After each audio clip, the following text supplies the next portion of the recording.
பண்பாட்டு சீர்கேட்டை, ஒழுக்க சீர்கேட்டை, ஒழுக்கக்கேடான வாழ்க்கை முறையை அதிகப்படுத்தக்கூடிய, சந்ததி பெருக்கத்தை முற்றிலுமாக தடை செய்யக்கூடிய இது போன்ற விஷயங்கள் நடைபெற்றுக் கொண்டிருக்கின்றன. இவர்கள் எல்லாம் பைத்தியக்காரர்கள், மனநிலை பாதிக்கப்பட்டவர்கள் என்பதை நாம் தெரிந்து கொள்ள வேண்டும். மன ரீதியாக இவர்கள் பாதிக்கப்பட்டிருக்கிறார்கள். சமூகத்திலே ஒரு சாதாரண வாழ்க்கையை வாழ்வதற்கு தகுதியற்ற கோழைகள் இவர்கள். சமூகத்திலே ஒரு சாதாரண வாழ்க்கையை வாழ்வதற்கு தகுதியற்ற கோழைகள் இவர்கள்.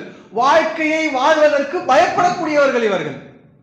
ஒரு சாதாரண வாழ்க்கையை இந்த உலகத்திலே ஒரு மனிதன் வாழக்கூடிய ஒரு சாதாரண, ஒரு நிம்மதியான, ஒரு அமைதியான, ஒரு வெற்றிகரமான நல்ல ஒரு வாழ்க்கையை தாய் தந்தையோடு, மனைவி மக்களோடு, நண்பர்களோடு, உற்றார் உறவினர்களோடு வாழக்கூடிய அந்த வாழ்க்கையை வாழ்வதற்கு பயப்படக்கூடியவர்கள் இவர்கள்.